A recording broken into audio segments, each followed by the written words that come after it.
एक बार एक व्यक्ति महात्मा के पास जाता है। उस समय महात्मा सभी को उपदेश दे रहे थे। व्यक्ति उनके उपदेशों के बीच उन्हें टोककर कहता है कि क्षमा करें मुनिवर, मैं इस तरह आपके वचनों को बीच में काट रहा हूँ, लेकिन मैं बहुत ज़्यादा परेशान हूँ। मुझे आपसे मेरे कुछ प्रश्नों का उत्तर चाहिए। व्यक्ति को इस तरह अशांत देख महात्मा उसके मन की चिंतित मनोदशा को समझ जाते हैं और कहते हैं कि हे वत्स, बेझिझक होकर अपने प्रश्न पूछो। यह सुन व्यक्ति कहता है कि आपका धन्यवाद जो आपने मेरी बात का मान रखा। दरअसल मुनिवर, समस्या यह है कि मैं अपने जीवन में कुछ करना चाहता हूँ, कुछ बनना चाहता हूँ, एक सफल व्यक्ति बनना चाहता हूँ, लेकिन मैं बन नहीं पा रहा हूँ। पहले मुझे मेरा लक्ष्य पता नहीं था, लेकिन अब वह पता हुआ तो मुझे मार्ग नहीं पता था कि कैसे उस लक्ष्य को हासिल करूं। और जब मार्ग पता हुआ और उस पर चला तो अब बार बार असफल हो रहा हूं। मुझे सफलता नहीं मिल रही है। आपके दिए गए उपदेशों के अनुसार मैंने हर तरह प्रयास किया, परिश्रम किया, लेकिन फिर भी सफल नहीं हुआ। इतनी बाधा मेरे साथ ही क्यों आ रही है? मेरे साथ ही इतनी समस्या क्यों है? आप ही कुछ कहें। काफ़ी समय से मेरा मन बेचैन है, थक गया है। अब तो मैं हार भी गया हूँ। इस जीवन से मुझे कोई प्रकाश नहीं दिख रहा। और आप ही बताएं, मैं कैसे इस अंधकार को दूर करूं? उस व्यक्ति की सारी बात सुन महात्मा कहते हैं कि देखा जाए तो अंधकार यहाँ हर किसी के जीवन में होता है। यहाँ बैठा हर एक व्यक्ति अपनी समस्याओं में उलझा है, परेशान है, लेकिन इन सब समस्याओं का हल उन्हें स्वयं ही ढूंढना है। कोई और नहीं आएगा, उन्हें स्वयं ही प्रकाश लाना होगा। ठीक उसी तरह तुम्हारे जीवन का अंधकार भी तुम्हें स्वयं ही दूर करना होगा, अन्य कोई और नहीं आएगा। यह सुन व्यक्ति कहता है कि मैंने प्रयास करके देख चुका हूँ, लेकिन मुझे आशा की किरण नहीं दिख रही है। दिख रहा है तो समुंदर में डूबता हुआ मैं स्वयं।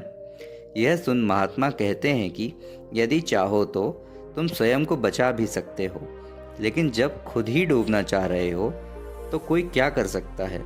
यह सुन व्यक्ति कहता है कि आपकी बातों से लग रहा है आप मुझे कोई सहायता नहीं दे सकते। मेरा यहाँ रुकना भी व्यर्थ है, मुझे यहाँ से लौट जाना चाहिए। यह कहकर व्यक्ति जाने लगता है। तब महात्मा कहते हैं कि धैर्य रखो वत्स, इतनी जल्दबाजी करोगे तो सफलता कभी नहीं मिलेगी। सफल होने के लिए धैर्य सबसे ज़रूरी है।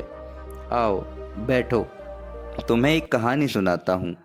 महात्मा की बात मान व्यक्ति बैठ जाता है। तब महात्मा कहानी शुरू करते हैं। पुराने समय की बात है। एक बार एक राजा युद्ध में हार जाता है। युद्ध बहुत भयंकर होता है। राजा के सभी सैनिक साथी मारे जाते हैं, लेकिन राजा जैसे तैसे स्वयं के प्राण बचाकर भाग जाता है और जाकर एक गुफा में छुप जाता है। शत्रु राज्य के सैनिक उसका पीछा करते हैं, लेकिन राजा को ढूंढ नहीं पाते हैं और लौट जाते हैं। राजा सोचता है कि अभी बाहर निकलना खतरे से खाली नहीं है, अभी यहीं छुप जाना चाहिए। यही सोचकर वह रात में गुफा में रहकर सो जाता है, लेकिन तभी कुछ देर बाद जोर से एक बड़ा झटका लगता है और गुफा के ऊपर से एक बड़ा सा पत्थर नीचे गिर जाता है और गुफा बंद हो जाती है। यह शोर सुन राजा की आंख खुल जाती है। वह देखता है कि वह गुफा तो बंद हो गई है। वह भाग कर जाता है और पत्थर हटाने का प्रयास करता है, लेकिन वह नहीं हटा पाता और तब चुपचाप आकर सिर पर हाथ रखकर बैठ जाता है और अपने भाग्य पर दुख जताने लगता है कि उसका भाग्य कितना खराब है। वह सोचता है कि पहले मैं युद्ध में सब कुछ हार गया और अब इस गुफा में आकर फंस गया। अब मैं क्या करूं? यहाँ से कैसे निकलूं? राजा बहुत दुखी होता है और 2 दिन तक ऐसे ही गुफा में बैठे बैठे पड़ा रहता है। भूख और प्यास के कारण उसकी हालत खराब हो गई थी। राजा को यह लगने लगा था कि वह सैनिकों से तो प्राण बचाकर भाग आया, लेकिन अब वह नहीं बच पाएगा, यहीं मर जाएगा, इस गुफा में ही। यह सोच सोचकर रात भर वह बहुत दुखी होता है। उसने सारी आशा खो दी थी। तभी राजा को उसके गुरु द्वारा सिखाई गई एक बात याद आती है कि जीवन में कैसी परिस्थिति क्यों ना आए, हमें प्रयास करते रहना चाहिए। गुरु की बात याद कर राजा के मन में भी यह विचार आता है कि यदि मैं सैनिकों से स्वयं के प्राण बचा सकता हूँ तो इस गुफा से भी निकल सकता हूँ। और इसी सोच के साथ वह स्वयं को प्रेरित करता है, हिम्मत देता है और गुफा के भीतर से पत्थर हटाने का प्रयास करने लगता है। लेकिन इतना आसान कहाँ था। राजा भूखा प्यासा तुरंत थक जाता है। वह रोज पूरा दिन उस पत्थर को हटाने का प्रयास करता है और रात में सो जाता है। धीरे धीरे राजा की हालत खराब होने लगी थी। 8 दिन हो गए थे। राजा यूं ही भूखा प्यासा था।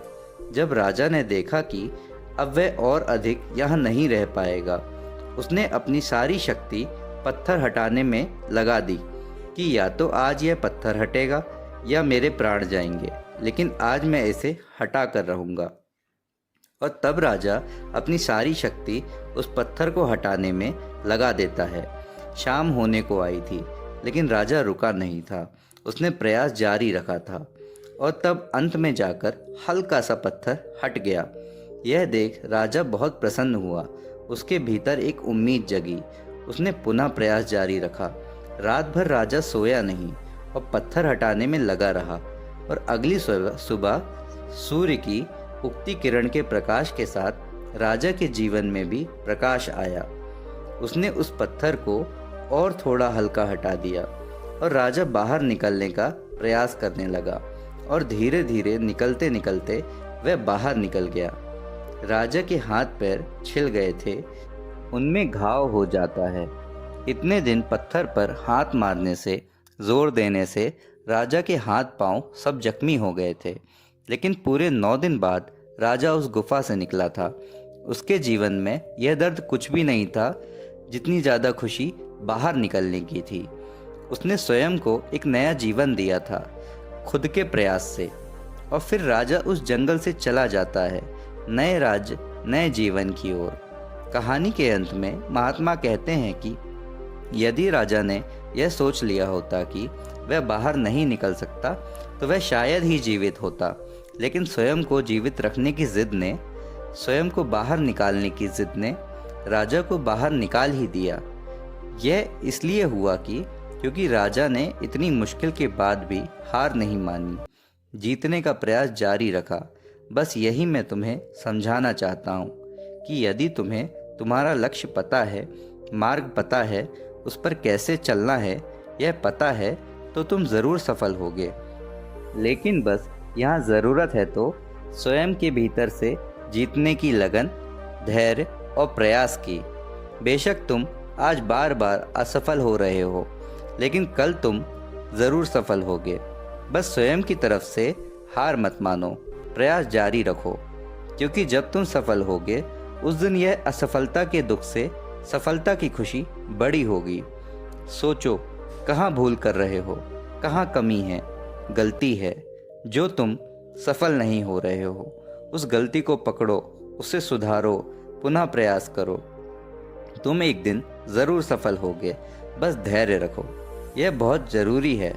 महात्मा की बात सुन व्यक्ति बहुत प्रेरित होता है। उसके भीतर एक नया जोश आता है और वह इसी जोश के साथ अपने लक्ष्य की तरफ निकल जाता है। अब वह समझ गया था कि सफलता मिलने तक उसे अब हार नहीं माननी है, बस प्रयास जारी रखना है। अतः आपके भीतर यदि जीतने की जिद है तो आपको असफलता कभी हो ही नहीं सकती। सफलता तभी मिलती है जब तक आप स्वयं के भीतर से असफल नहीं होते। दोस्तों, अगर आपको इस कहानी से थोड़ा भी कुछ सीखने मिला हो तो इस कहानी को लाइक और शेयर ज़रूर करें। इस चैनल को सब्सक्राइब ज़रूर कर लें ताकि आगे भी आपको ऐसी ही वीडियो मिलती रहे। तब तक के लिए आप अपना ख्याल रखिए। मैं मिलता हूँ आपको अगली वीडियो में।